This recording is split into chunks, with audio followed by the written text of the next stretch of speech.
सोनपरी नाम की एक महिला रहती थी। वो बहुत ही सुंदर थी और सुंदर के साथ साथ बहुत नेक और दयालु भी थी। सोनपरी जी, क्या आप मेरी थोड़ी सी मदद कर सकती हैं? मुझे समझ नहीं आ रहा मैं क्या करूं। अच्छा, क्या हुआ? क्या समझ नहीं आ रहा है आपको? और क्या मदद चाहिए आपको? मैं आपकी मदद अगर कर सकती हूँ तो जरूर करूँगी। आप बताइए। सोनपरी जी, मेरी बेटी की शादी के लिए कुछ पैसे चाहिए। उसकी शादी के काम के लिए कम पड़ रहे हैं। लाला बहुत ब्याज पर दे रहा है, इतना मैं कैसे चुका पाऊंगा? अरे आप चिंता न करें, ये लीजिए पैसे और अपनी लड़की की शादी कीजिए। और जब भी आपके पास हो मुझे दे देना। इस पर कोई ब्याज नहीं। आप बेफिक्र होकर शादी कीजिए। धन्यवाद। मैं आपको बता नहीं सकता आपने कितना बड़ा उपकार किया है मुझ पे। मैं आपको ये पैसे जल्दी ही लौटा दूंगा। आप उसकी चिंता न करें। आप जाकर बेटी की शादी संभालें। सोनपरी मदद करने से कभी पीछे नहीं हटती थी और लोगों की भरपूर मदद किया करती थी। पर वो एक चीज में गांव वालों की मदद नहीं कर पा रही थी। उस गांव में नदी पर लोगों की आए दिन लाश मिला करती थी। कि हमारे गांव में हो क्या रहा है? हर 2 दिन बाद यहाँ किसी न किसी की मौत होती है। हमें जल्द से जल्द पता लगाना पड़ेगा आखिर ये कर कौन रहा है। उसी रात उस रास्ते से एक आदमी गुजर रहा था। तभी अचानक, भैया जरा सुनिए। अरे भैया, आप तो डर गए। इधर तो आइए, मुझे आपकी मदद चाहिए। नहीं, हम किसी की मदद नहीं करते हैं। हम बहुत गंदे आदमी हैं। हमें घर जाने दीजिए ना। और वो आगे बढ़ने लगता है। ऐसे कैसे भैया? आप एक बार मुड़कर तो देखिए मुझे। क्या पता आपका इरादा बदल जाए। नहीं भाई, हमको नहीं देखना है।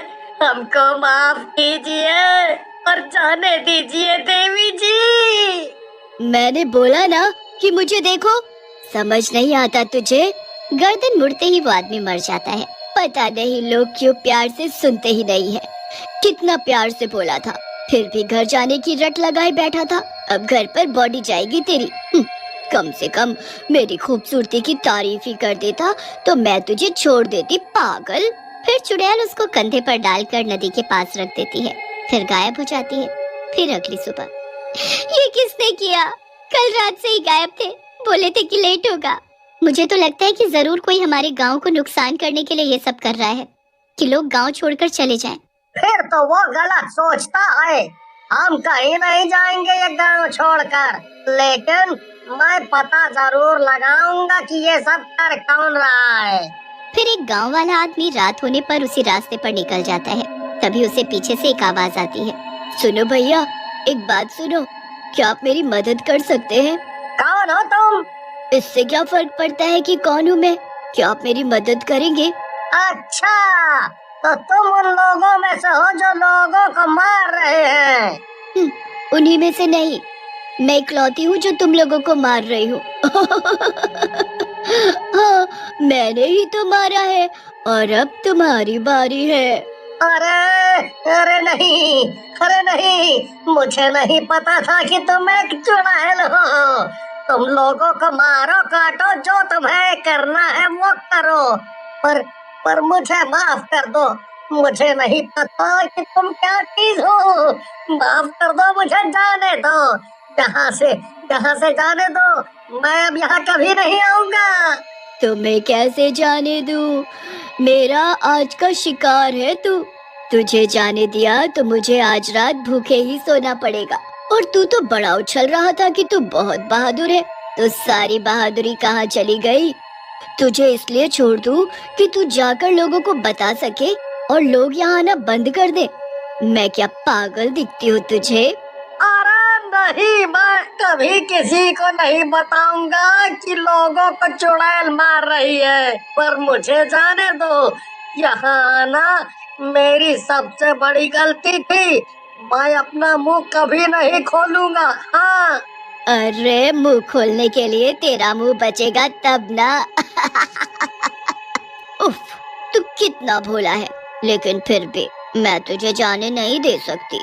बड़ा शेर बन रहा था मेरे सामने, अब गया। अब इसको भी उठाकर नदी के पास डाल आती हूँ। फिर सुबह जब लोग नदी पर देखते हैं तो अरे भगवान, इसको भी मार डाला उन लोगों ने। क्या जरूरत थी इसको जाने की? क्यों इतना हीरो बनाइए? मारा गया ना। क्या किसी ने उसे भी मार दिया? देखिए, हम पुलिस के पास जाएंगे और जितनी फैमिली के साथ ये घटना घटी है उसकी मदद मैं करूंगी। आप सब चिंता मत करो। पर कुंदन लाल को ये सब थोड़ा समझ नहीं आ रहा था। वो इस बारे में अपने दोस्त डॉली से बात करता है। डॉली भाई, एक बात समझ में नहीं आ रही। अगर इनको मारने का बस इतना कारण है कि गांव खाली कराना है, फैक्ट्री लगाकर पैसा बनाना है, तो खूनी इनकी चेन, घड़ी, पर्स, फोन क्यों नहीं ले जाते हैं? ये सब ऐसे ही किस लिए छोड़ दे रहा है? लगता है कि तुमको भी मरना है, तभी इतना बोल रहे हो। वो भी बोल रहा था, देखो क्या हुआ। ये बहुत बुरा है। किसी के साथ ये हो रहा है तो हमें इस बारे में चर्चा करनी होगी। सभी लोग उससे सहमति जताते हैं। भाई कुंदन, आज तो लेट होगा मुझे। अभी मैं इस रास्ते पर हूँ और इधर अंधेरा बहुत है। मुझे तो डर भी लग रहा है। अच्छा चल, मैं आता हूँ। अरे भाई डर मत, आराम से आ। हाँ। इतना कहकर सुनील फोन काट देता है, पर कुंदन लाल को टेंशन होने लगती है।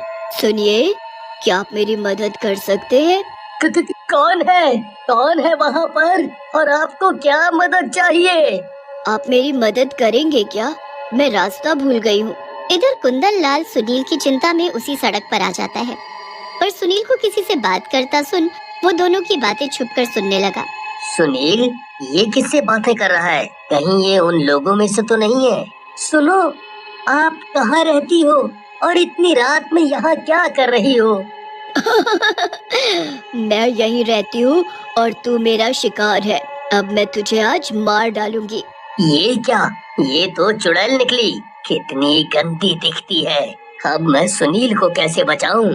मैं इसका ध्यान किसी और तरफ करता हूँ, तभी मैं सुनील की मदद कर पाऊंगा। वो दूसरी तरफ पत्थर फेंकता है जिससे चुड़ैल का ध्यान उस ओर जाता है और कुंदन लाल सुनील को लेकर भाग जाता है।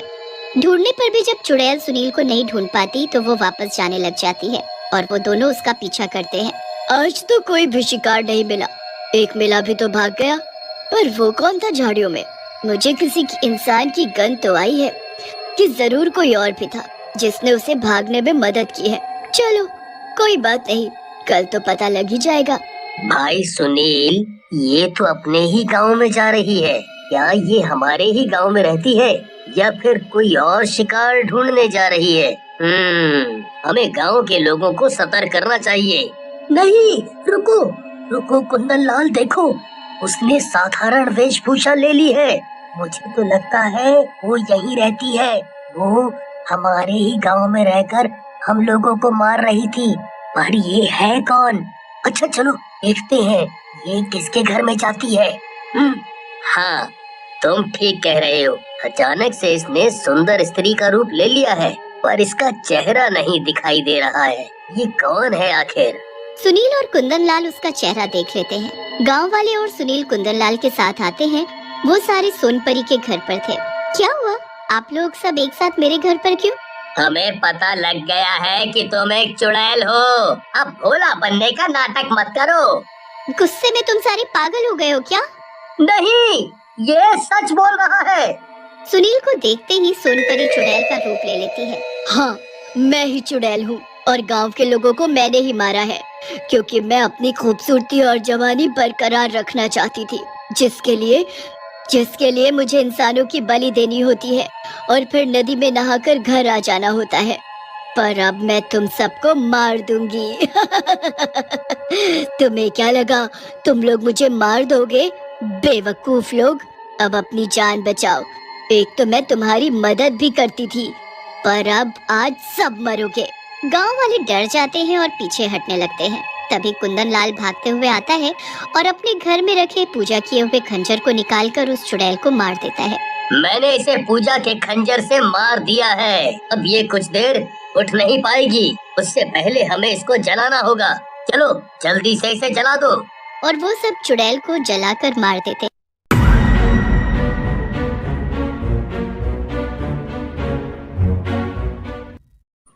एक दिन एक ओल्ड मैन के पास किडनैपर की कॉल आती है जिसमें बताया जाता है उसकी बेटी किडनैप हो चुकी है। अगर उसने $1000 नहीं दिए तो उसकी बेटी का मर्डर कर दिया जाएगा। ओल्ड मैन परेशान हो जाता है और फौरन डिटेक्टिव मेहुल को कॉल करता है। ओल्ड मैन मेहुल को बताता है उसकी बेटी किडनैप हो चुकी है और वो प्रेग्नेंट भी है। मेहुल ओल्ड मैन को बताता है पैसे देके अपनी बेटी को छुड़वा ले। मेहुल की बात मान के ओल्ड मैन पैसे लेकर किडनैपर के दिए हुए एड्रेस में जाता है, लेकिन किडनैपर को पैसे दिए बगैर ओल्ड मैन फौरन अपने घर आ जाता है। दोस्तों, क्या बता सकते हो ओल्ड मैन ने किडनैपर को पैसे क्यों नहीं दिए और अपनी बेटी को भी क्यों नहीं छुड़वाया? सोचिए और अपना जवाब कमेंट में बताइए।